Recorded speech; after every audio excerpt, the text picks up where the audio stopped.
This is the Psychology to Live By podcast, where we discover how to live life a little better. I've always seen music as this therapist in a way, where I get to sit down with a guitar and become completely unfiltered and share these thoughts. And then out of it comes this song that sort of later on down the line, I'll listen back to songs from a few years back, and they are sort of therapeutic for me and remind me who I am and where I've come from and the journey I've been on. So that was the voice of John Bryant, who is a Vancouver-based alternative singer, songwriter and multi-instrumentalist. It was a thoughtful and illuminating conversation in which we discussed music, creativity and mental health. Themes in this conversation included John's latest album, Therapy Notes, and we explored the therapeutic role of music in processing emotions and life experiences, how music can help transform difficult experiences into something bearable and even beautiful, the relationship between creativity, mental states and environmental conditions, how meditation helps John access creative mind states, and creativity as an integrating process that allows us to trust our process more, the concept of love and its spiritual dimension, especially as it involves surrender, how the music industry rewards narcissistic behaviour and has become a social media popularity contest while offering very little in financial security, how John credits a more structured lifestyle focused on regular exercise, healthy eating and balance for his career longevity while managing multiple creative pursuits, including music, acting and visual art. It was a wonderfully diverse conversation and I hope you love it too. So John, wonderful to talk to you. Just to give a sense of where this conversation might go, I have an abiding interest in creativity in general, and in fact, my doctoral thesis, my PhD, was on that topic, and I've done a fair bit of consulting around the world with creative industries, but then increasingly in sort of any workplace where innovation is required. In other words, creativity is a very general human phenomenon. Yeah. So I think one of the things we'll dive into is your take on creativity. And to fit in with the theme of this podcast series, the relationship between your creativity and your mental health and well-being, right? And again, I know that's of great interest to you, and that your most recent album is called Therapy Notes, I think. Is that right? Correct. Yeah. But I'll let you unpack that. I won't spoil it for the listeners. And also, as a part of this series, we frequently talk about the music industry itself, because there's sort of paradox at the heart of that, in that we know that music is really good for people. You know, we listen to it to relax, to connect, to feel emotions, etc. But within the industry, there are very high rates of mental ill health, and it actually turns out it's not just the artists. It seems to be across the board. You know, promoters, music managers, roadies, techies. So there's something about, and so I'll be very interested in your experiences there. And I think what we'll talk about are what we call the psychosocial factors, the things in the industry that reliably make people unwell, and I'm sure we'll have a bit of to and fro there. So, but why don't we start? Given that your most recent album is called Therapy Notes, why don't you tell us about why that title, and what you're sort of getting at there? Yeah. So this is my fifth album. I've made music since 2009. I would say semi-professionally for a few years, in the first few years, and then I basically did it full time. I started doing it full time in 2011, 2012. Yeah. And along the way, I kind of went through just a lot of changes from everything from going through a divorce to spiritually this kind of reawakening to atheist, from like growing up in a very strict Christian home to becoming nearly atheistic, and then now just sort of rediscovering it.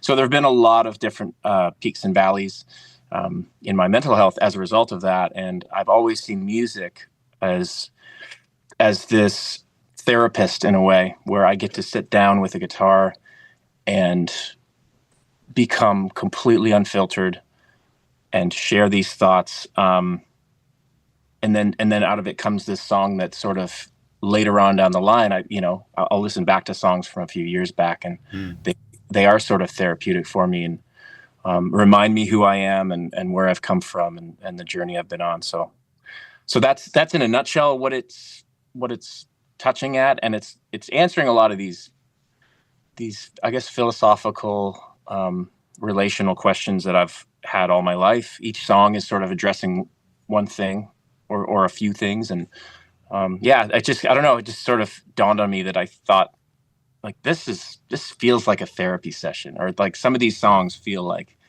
they're bridging on that. Yeah. It's very interesting because, I mean, obviously as a therapist,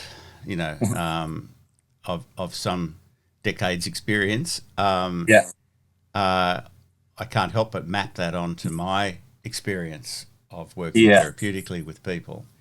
And I'm very interested in the sense that you have there of, it's like it allows you to sort of unfilter, to not censor, to let stuff flow. And this is a key to all different, regardless of the type of therapy. Almost most therapies are setting up a situation of safety so that a person can be held while they explore, is the best way to put it. And that's really interesting. But the therapy, by the sound of it, doesn't end when you've written the song, because you then talked about listening back to it. That's an interesting experience, isn't it? It is, because it's, music. You were mentioning like people listen to music for all sorts of reasons, whether it be to connect or to relax, but I also see it as this time placeholder in your life, where it's almost like a time machine to me, because I'll listen to a song and I'll be suddenly where I was when I first heard it, or where the impactful moment in my life can be, like I'm pulling like the book of my life. I'm sort of pulling this this placeholder out, and then it all comes back, I guess the emotion, and in a way again, I think it's when you look at those moments with fresh eyes, or with the current eyes you have and the perspective you have, you have a new perspective as you age, and you see it differently, the moment or whatever that impactful thing was. And but that's what I think of as like really impactful music, is the kind of stuff that puts me back in that place where I was when I first heard it. Yeah. Well, we know, I've had many conversations with musicians, but also with people like Terry McBride, the CEO of Network Music, about what is music? I mean, that sounds like a strange question, but it's actually not that easy to answer. But for Terry, music is all about communicating emotion, right? That's his take on it, and I think that does some heavy lifting in terms of understanding. Yeah, and from a psychological point of view, that when we attach emotions to ideas and thoughts, we're much more likely to remember those and to have them integrated, right? And so when you go back and listen to a piece of music, the emotion comes, and then all the memories flood in with it, right? It seems to carry a lot of significance. So that's I think one piece of the puzzle. But I'm actually going to dive into the creative process a little bit here, because in my research, one of the things I saw was that in any kind of creative process. It doesn't have to be in the aesthetic fields of, like it could also be a scientist, or I don't know, an engineer trying to figure out how to span a valley. But when we're confronted with some sort of impasse or puzzle or frustration, when we're trying to find our way through a landscape and we don't have a guidebook, we feel lost. This is the locale for all creativity, right? And That's I'm the sure inception point, right? Yeah. you'll be mapping this onto your, when you're writing. Yeah. And in situations like that, you can't just think your way through, right? You have to feel your way through, and I mean that basically, literally. That emotions then become the signposts along the way, right? And so creative people generally have a kind of, they've figured out ways of listening to those emotional, following those emotional signposts, taking them seriously, letting them lead you rather than you leading them, as it were. Yeah. Right. And absolutely. Yeah. Yeah. So it is a kind of, because we often think of emotions, like wrongly, as in some ways more primitive than high level cognition, right? Yeah. Or much more conscious cognition. But according to this view that I'm taking, emotions are actually more complex, and they carry, and they can take thousands of words to capture them properly, right? Anyway, that was just, so I'm not going anywhere in particular with this, but I'd be interested in your reflections on what I've had to say, particularly about this sensitivity to and skill with subtle emotional valences. Yeah. Well, someone, I don't know where I heard this or who said this, but what you were just talking about made me think of like a really like, if you can say it in 6 words or less and you can convey an emotion, you've done your job. Like, if you can use as few words as possible, as few like intellectual cues as possible, and evoke some sort of emotion. There's one, oh man, it's so good. It's baby shoes for sale, never worn. Ooh. Like, so like, oh, it just hits you, but it's 6 words, Yeah. So it just has this like, that's just having that that when you get rid of the intellectual side of it and follow the muse, follow the emotion of where you're at, and tap into that, whether it be through music or meditation or just really deep introspection. Like, there's some great ideas that have come from that, especially just from my experience.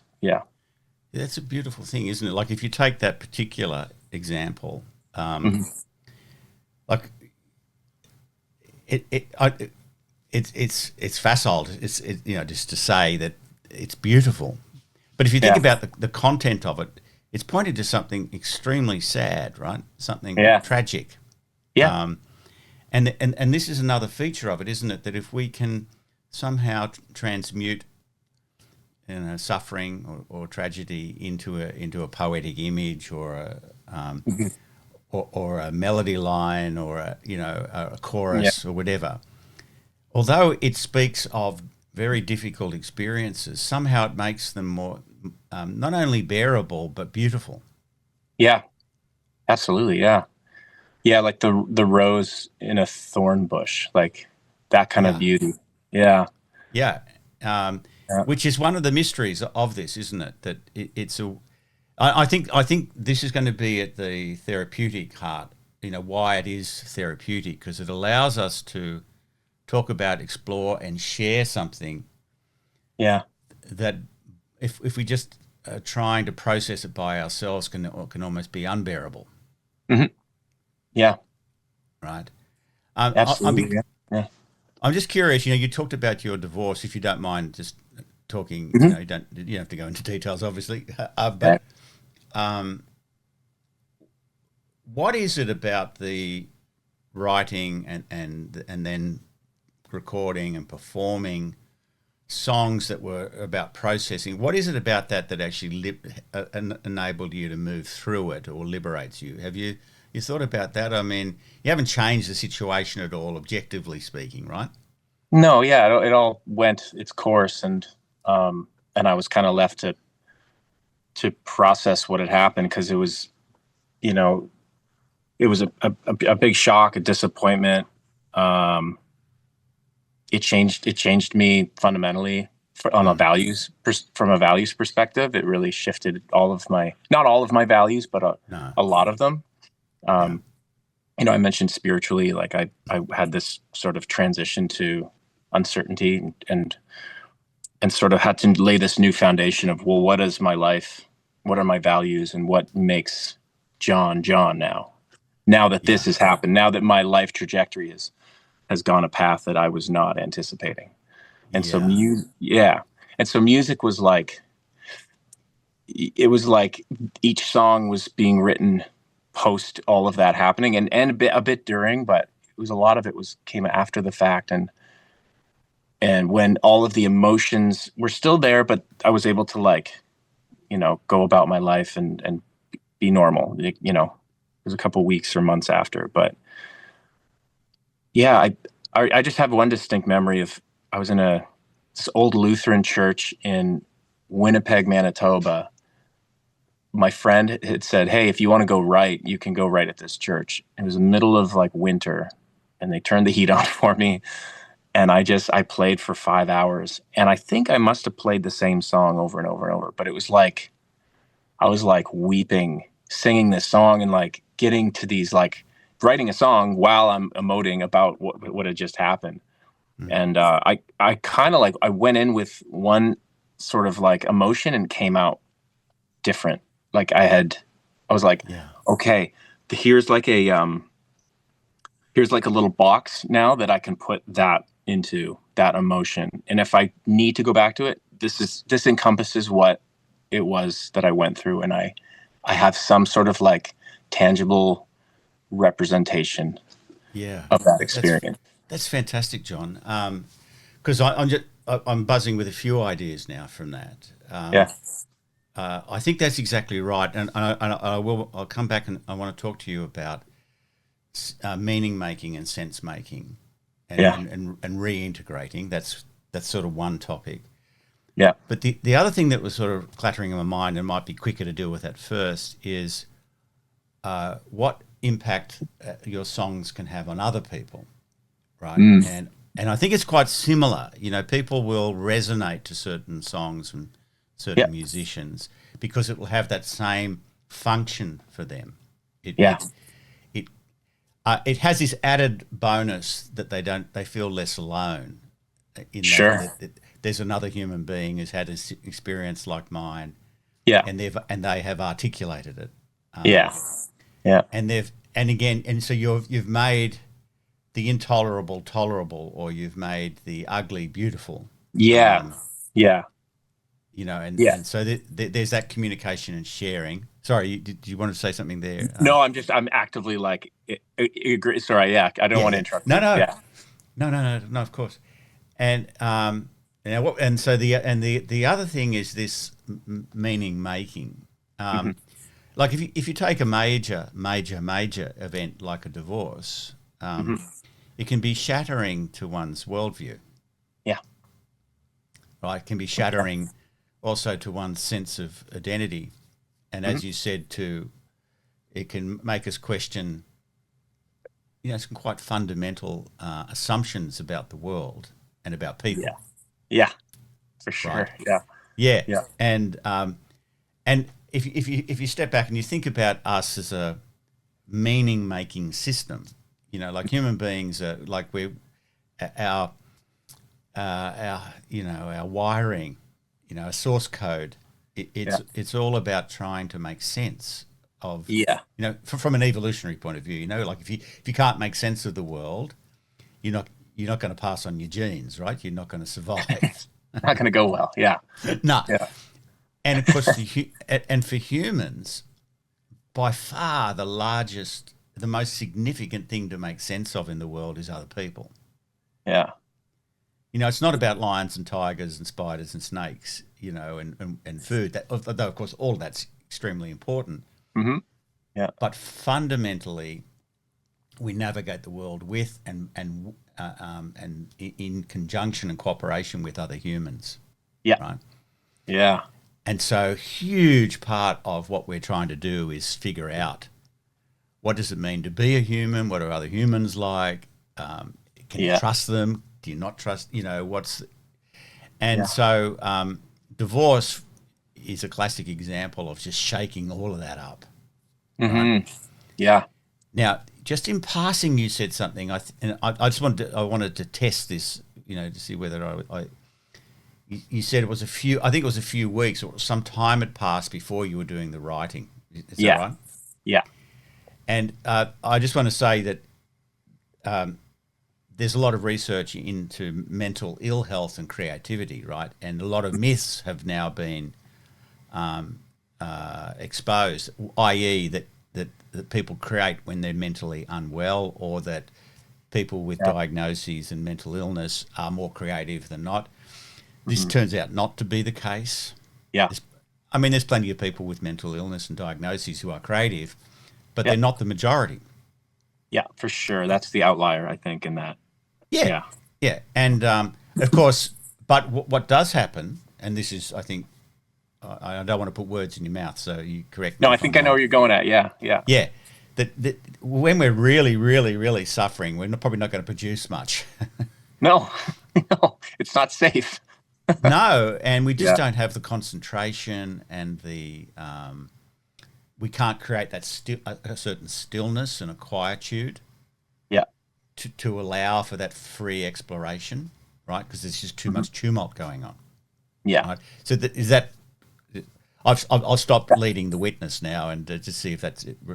No, no, that's exactly my experience. I can't create when there's noise. Like I live on Yeah. a really busy street in Vancouver, and I can't write in the next room over because it's super, unless it's the middle of the night when there's not much going by. But Yeah. that the valuable noise, and then there's the mental noise when Yeah. when you're in a state of like fight or flight or suffering.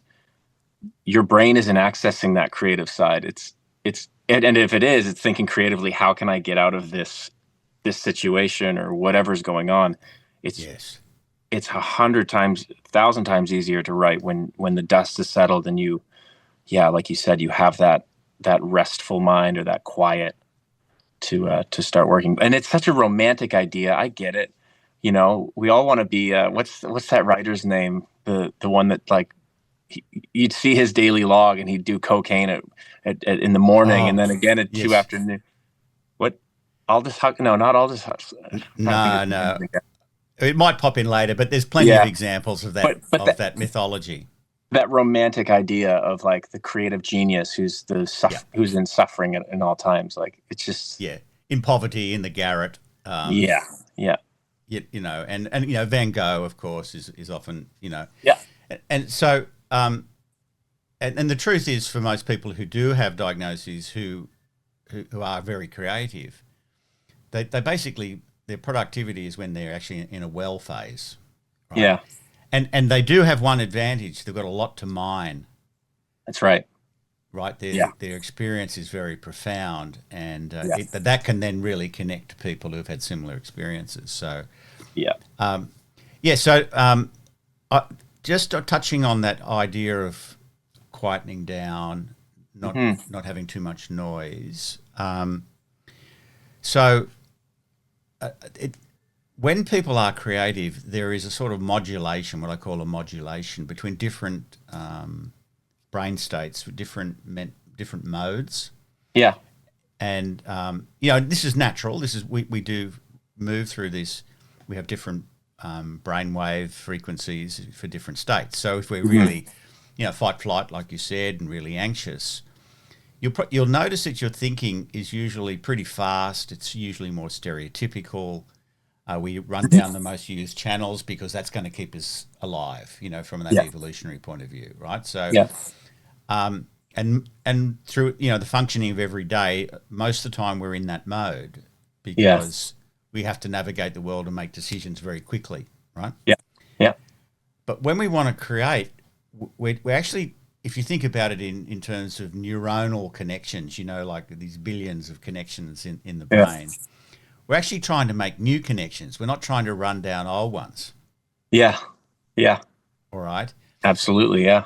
And so we have to create the conditions for not closing off questions too quickly. Yeah. So this tolerance of ambiguity, this sitting in uncertainty, and Hmm. waiting. Yeah. Right? And this is the now some people can do that, and there's external noise; it doesn't bother them. But the key thing is internal quiet, right? Yeah.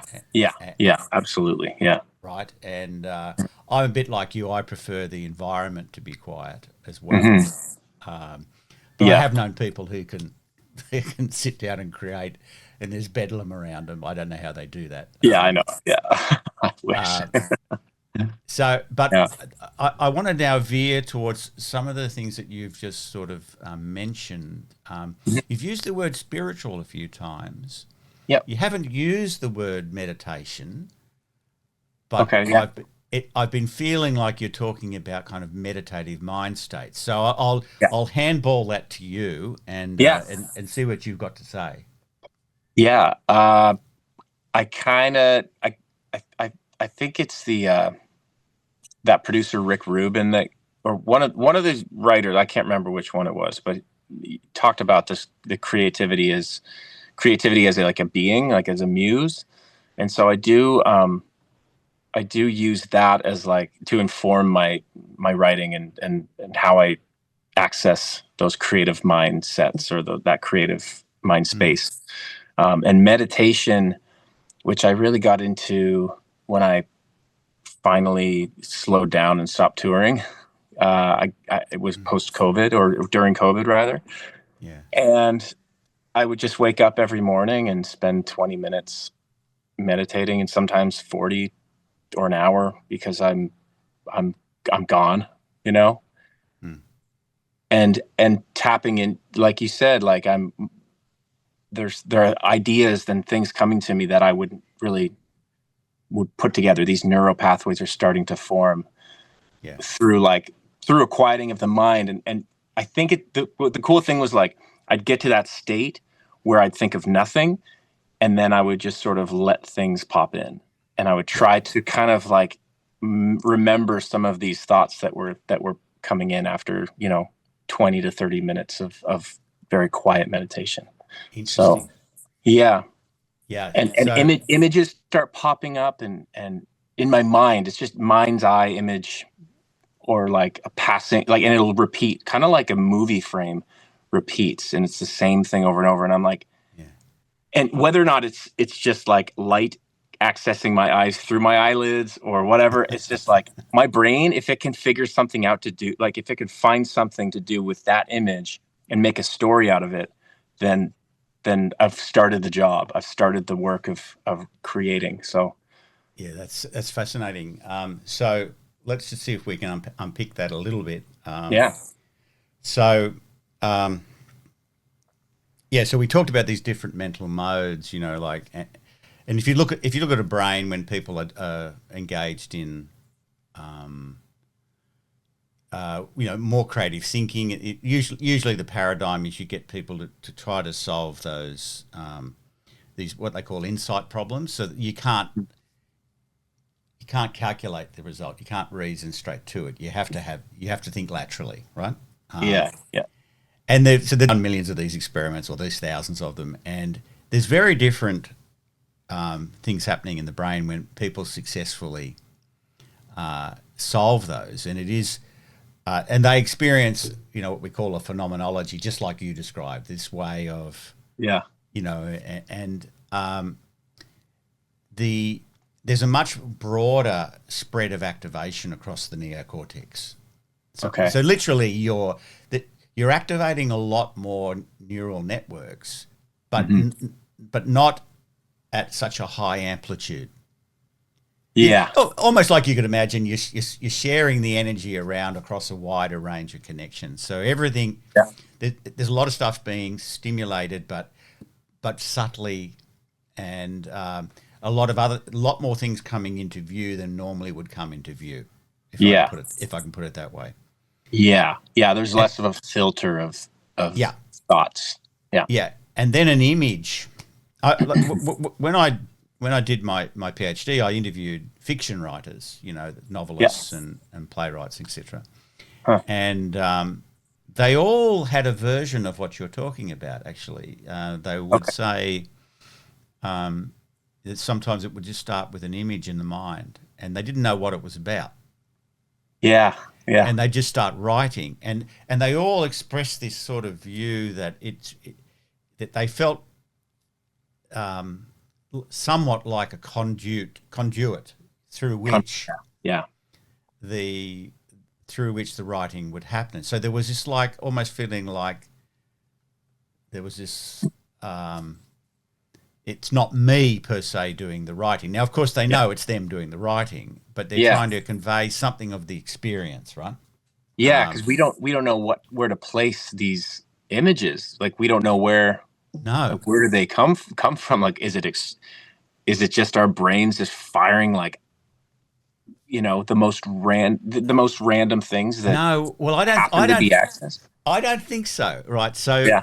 I reckon at the heart of most important creative jumps is metaphor, right?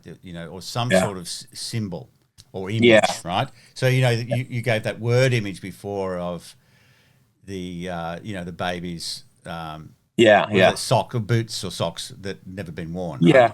Yeah. Baby shoes for sale, never been worn. Baby shoes, yeah, for sale, never worn. So that creates an immediate image in the mind that carries thousands of significations Yeah. that connect with emotional experiences, right? So, Yeah. so an image is a very powerful thing. It has a lot of wisdom in it. Now, I'm going to go a little bit nerdy here, so please forgive me. Okay. But Let's go. so it's often useful, I think, not just to think about the unconscious, but to think about as a psychologist called Guy Claxton puts it, the undermind, right? So you've got obviously the more conscious mind, but the greater part of mind is outside our conscious awareness. But that doesn't mean it's not highly sophisticated and full of meaning, Right. right? In fact, it's got such complex meaning that it can't be held in consciousness. So Okay. Yeah. it kind of provides an image or a symbol that Mm. is like it's fully resonant. It's a bit like I tried to get to this once by using, with kids, babies, you have like a Yeah. thing you hang over their cot. Yeah. It's Yeah. like, Yeah. It's like little toys or little images, symbols. Yeah. yes, yeah, Toys. but the Yeah. ones I'm thinking of is I've forgotten the name of them now, but there'll be one at the top, and the next layer's 2, and the next layer's 4, and the next layer's. Oh. You know what I'm saying? It's got this hierarchy. Okay. Yeah. Yeah. Yeah. And you jiggle it, and they all move in sort of Right. semi Yeah. Yeah. independent. But Yeah. you move the one at the top. If the one at the top is the image, the symbol, Hmm. the baby's boots, Yeah. right, and you Yeah. jiggle that, it has this chain effect through the signification. So it's almost like the image is what rises into the mind, but all that chain of significance is in the undermine, right? Right. It is like a pebble throwing a pebble Yeah, in the water, and it sort of ripples out with signified meaning, I guess. exactly. That's, And there's a yeah. depth of meaning. Yeah. So I think it's mining the undermined in that way, and Yeah. letting it letting it surface and then capturing it. But it has an integrity. So you're Yeah. following the integrity. It has a structure, Yeah.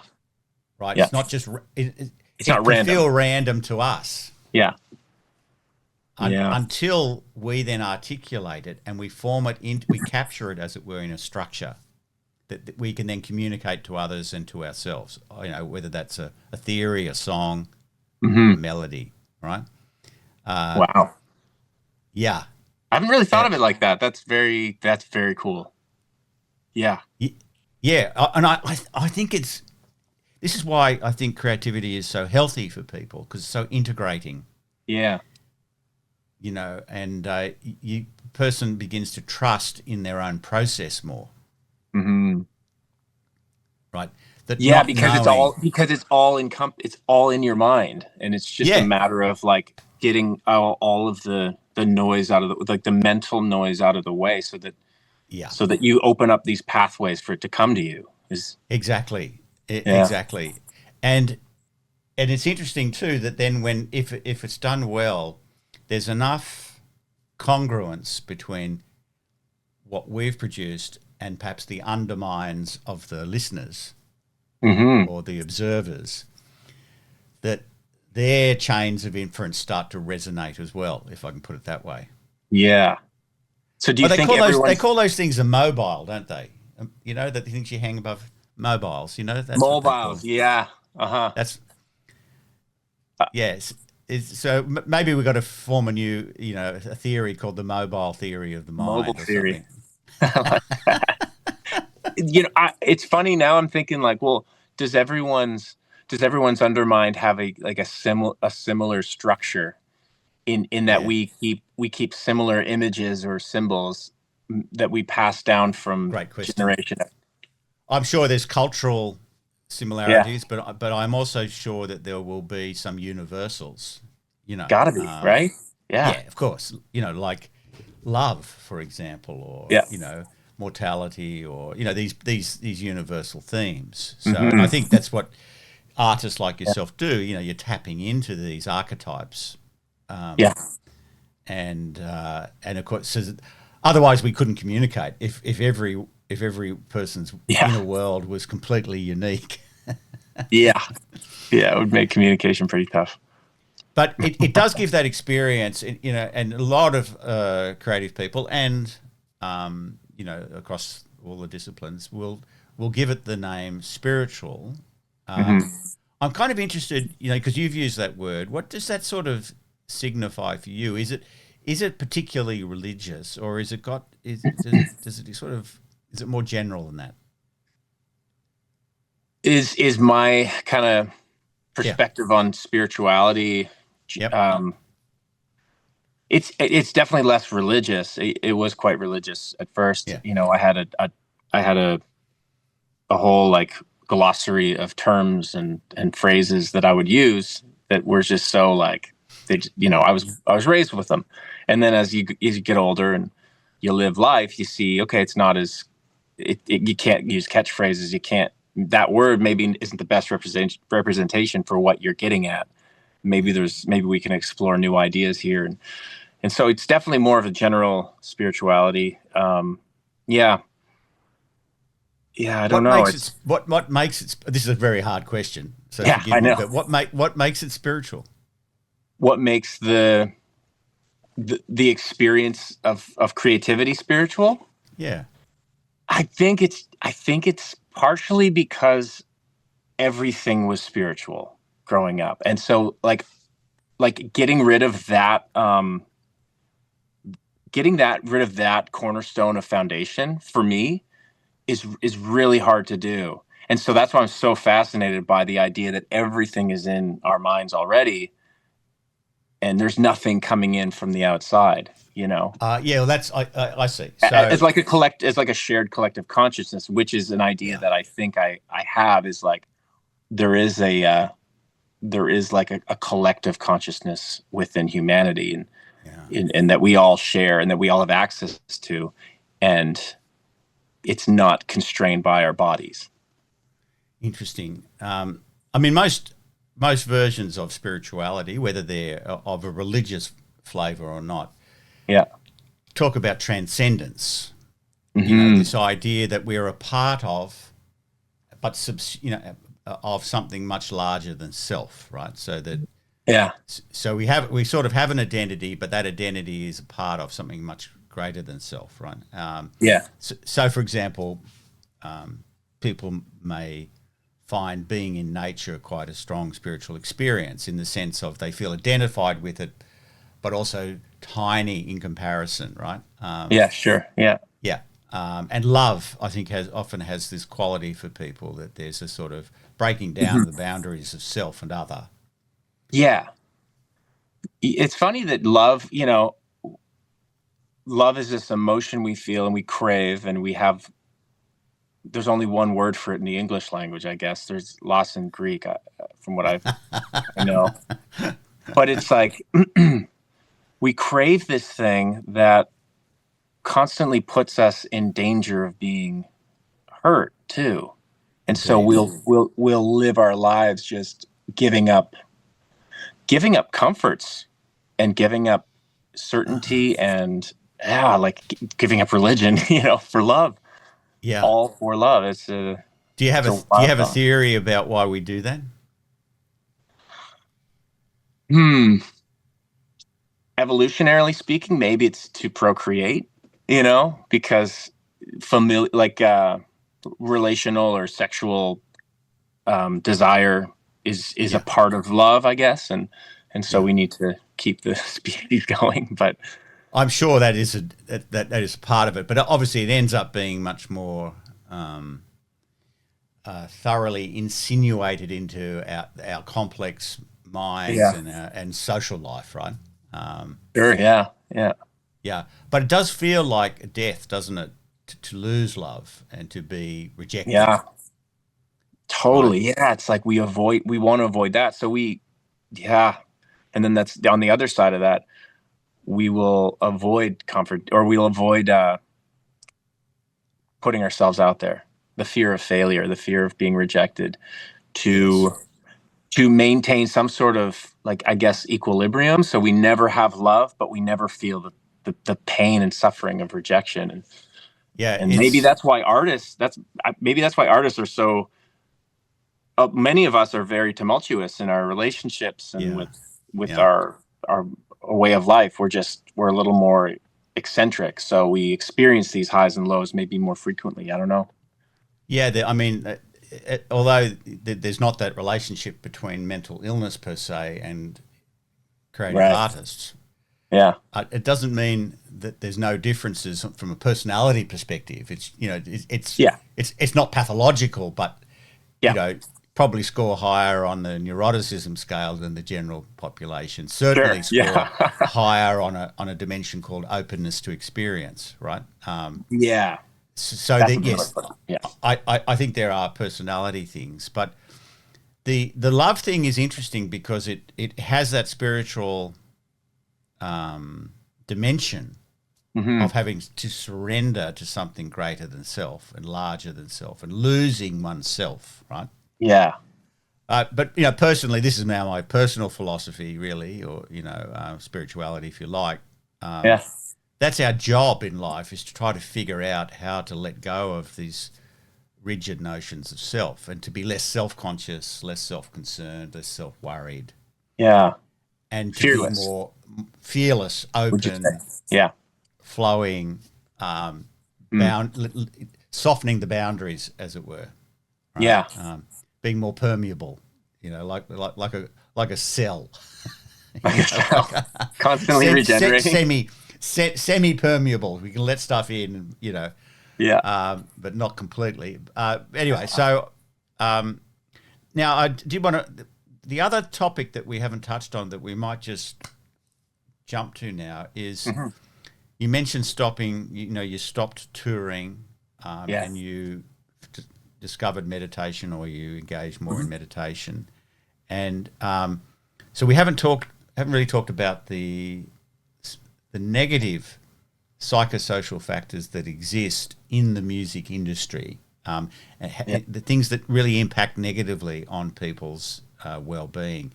Can you give us a little potted history of your experience of that sort of thing? Just with navigating the industry in Yeah, general. yeah, Yeah.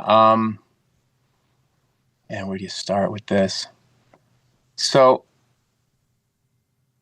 it's an industry that's based on, or that rewards at this point now, it's an industry that rewards like narcissistic personalities, and Yeah. it's very much a popularity contest in the social media age. And it's less, you could have a Beatles level album and no one ever hear it, Mm. So it's rife with disappointment and rejection, and not much and not much financial reward. So the Mm. opportunity then to pivot, especially I'm just speaking from experience, the opportunity Yeah. to pivot to something else. It's like, I don't know how to do anything else, or I don't know Mm. what I would do that would top this, because the highs are great, or Mm. the reward of doing it is great. I just, it, but on a financial level, it's very stressful. It's so you can't afford therapy. You can't afford to go on a vacation like other people who Mm. work a 9 to 5 do. So, Or get a house and have kids and or, things, or, like, or yeah. yeah, get a house, have kids. Yeah, that's Canada right now. That's, Vancouver especially, and Sydney too. It's Yeah, exactly. pretty. It's a very you. I was talking to a friend not long ago who was having a bit of a existential crisis. Like, he's been in the industry for 20 plus years, done very well, but now he's like, I I don't know how to keep doing this, and I don't know how to sustain it, and um, Mm. yeah, so you're never like safe, and that's the hard thing, is like Yeah. there's never job security in this industry, so you constantly have to be putting yourself out there, which is perceived as narcissistic, but I don't know. Yeah, that's Yeah, no, there's that was a there's lot of plenty to. word vomit, but that's No, it wasn't vomit at all. okay. No, no, no, it was quite clear. The the economics of it are central, right? Yeah. Because human beings, of course, we're looking to be safe. We want to have some measure of security, and we mentioned before about being able to anticipate the world and predict it so we survive. Yeah. And it's wearing on human beings. Poverty is no fun for anyone, right? And Yeah. and the mental health outcomes are much poorer for people who are poor, right? Hmm. They're often idealized that they're always happy or something. That's not the case, right? Yeah. And Yeah. so that insecurity, and then on top of that is layered these other psychosocial factors. That just means they're almost like sociological factors that impact our psyche, right? Yeah. The social media you mentioned, that is definitely, it's become front and center, hasn't it, of a musician's life? Everything. Constantly aware of comparisons and metrics, and Yeah. having to produce content all the time to display self and display, yep, Yep. um, Yeah. Yeah.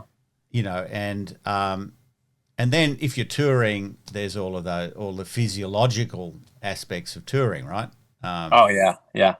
Uh, like, Yeah. The physiological aspect of it destroyed my back, because yeah, I grew up quite active and fit, and I let go of myself mid early 20s, mid 20s, and I went on the road, and I was on the road pretty much, every day for a few years. mm, Like 150 to 200 days of the year. And so yeah, you're sleeping on couches, you're sleeping in different beds every night, different pillows. And then yeah, suddenly I woke up. I was actually getting off of a flight in LA. I was going to record. I stood up on the flight, and my back just, like, it was like a 10 out of 10 of pain. I've never experienced anything since, or before. So yeah, that was like a wake up call to fix the damage I had done by neglect. Um, yeah. And then we haven't even talked about the drug and alcohol culture, yeah, all of the mythology around, sort of sexiness and sex appeal, and yeah, all the pressures that then creates on people. Um, yeah, uh, yeah. it is like a cocktail to make people unwell. If you were going to Oh yeah, design it right, oh yeah, Yeah, right? I've had bookers, promoters offer to pay me in cocaine. Yeah. I've been, you get offered drinks every night. It is, yeah, you're absolutely right. It's a cocktail for serious mental disorders down the And line. especially when you consider being young and still trying to figure out who you are and trying to figure out what life's about, and you're Yeah, very vulnerable. Your yeah, self-image is in flux. yeah, It's the rare person who can navigate that without falling over, right? yeah. No, for sure. Yeah, So I've, I've, so I was just going to say, one of the wonderful things about doing this series of interviews is, uh, it, it- I hope you don't mind this description of you, but they tends to be with more mature artists. mhm. Yeah. So I'm not saying old. I just say, No, no, no. It's fine. You can use that word too. I've embraced it. well, I certainly have. I've got no choice. But they've gone through the mill, and they've figured out, if I keep going like this. But not everyone makes that move, makes that transition. This is one of the reasons I'm such good friends with, Terry McBride and Network Music, is because Yeah, they've got such a. Terry and I've often talked about what we call the middle class musician, and that's yeah, not a pejorative. It's a real positive. It's like saying, yeah, this is a profession. yeah, People need to be paid. They need to be able to sleep at night. They need yeah, to raise kids, whatever they want to do, right? yeah, And so taking some of those pressures off people by making them work hard, yeah. like you Oh did. yeah, Right. that's Terry. I know he's making me work hard in this Psychology to Live By project. Don't you worry. Love Um, it. but I think these things are really foundational. And see, and one of the purposes here is, there'll be all kinds of people listening to this podcast, and presumably young musicians, Hmm. right, who might be buying into the sex, drug, and rock and rolls, mythology. And obviously there's fun to be had there, but Yeah, ultimately it's not a lifestyle, and it's certainly not a pathway to sustained success. yeah, yeah, Yeah, yeah. yeah. No, So. But it's clear that you have made that sort of transition, and I'm again don't want to lead the witness, but I'm assuming you've got a fairly figured out now structure around how you maintain well-being. yeah. I'd say so. Now I'm pretty locked into a lifestyle that seems to work, and Yeah, it's a bit hectic with other opportunities that have been coming in, like acting and career stuff that just builds up, especially because my new record's coming out. There's just yeah. a lot of moving parts, and I'm also the visual artist and designer designing the album covers. So Oh, deliverables every day. you're what we call, when we were young, we just call you a smarty pants. A smart, yeah, yeah, yeah. I'll You're take doing it it. all. Yeah, I'm that guy. I'm like the overachiever, and Yeah. um, yeah, it's but I asked for it, you know. Yeah, yeah. But Well, yeah, you may as well, in a good sense, you may as well use yourself up. Like you want yeah, to make your life represent something and be something, right? exactly. Take every opportunity and open yourself up to what the Yeah. world presents to you, what people present to you. So yeah, my lifestyle's very, very structured now. I'm very regular with exercise. I eat very well. Yeah. I Yeah. have a This is a wife who, really yeah, this is a common theme that's coming through. yeah, It's common sense. It's boring in that sense. It's like yeah, good sleep, just hygiene, good sleep, good diet, good yeah, exercise, some meditation, yeah, just trying to get some balance. And then we can be more creative. We actually enjoy mhm, life more, and we're more successful. It's not absolutely. it's Yeah, not that chaotic sort of, as we said, the suffering artist, mythology. yeah. Look, And I have a feeling that time has been fleet upon us. It's really gone by very fast yeah, in this conversation, and I'm mindful of that. But hmm, look, it's been wonderful talking to you. You know, it's a great honour for likewise. me to be meeting these wonderful artists who are living the life authentically, successfully, and whether not intentionally or not, providing a model for others that you can be a successful artist and be well. Yeah, you sure can be. It takes a lot of work, but it's given me longevity in this career for sure. Exactly. Yeah. I mean, life's difficult enough. Like, it's I'm saying, there's no struggles for you, but you're in there with the rest of us. It's you figured out a way to make it a career. Yeah. And a career that you're working on to keep in balance. Yeah. Okay. Well, look, again now. Hopefully we will talk again. I'm trying to think about what might be next after I do this series. I'd love to talk to you again. We might drill down a little bit onto some subtopics. But for now, my heartfelt thanks to you, and I look forward to any further opportunities of us talking. Yeah, me too. Can't wait. Thank you so much for having me. Yeah, take care. See you later. All right, see ya. You've been listening to the Psychology to Live By podcast. If you'd like to know more, go to my website at drchris.life. And please share the podcast with people you like so they can like it too. And the beautifully lyrical song you've been listening to in the background is Street Level by John Bryant.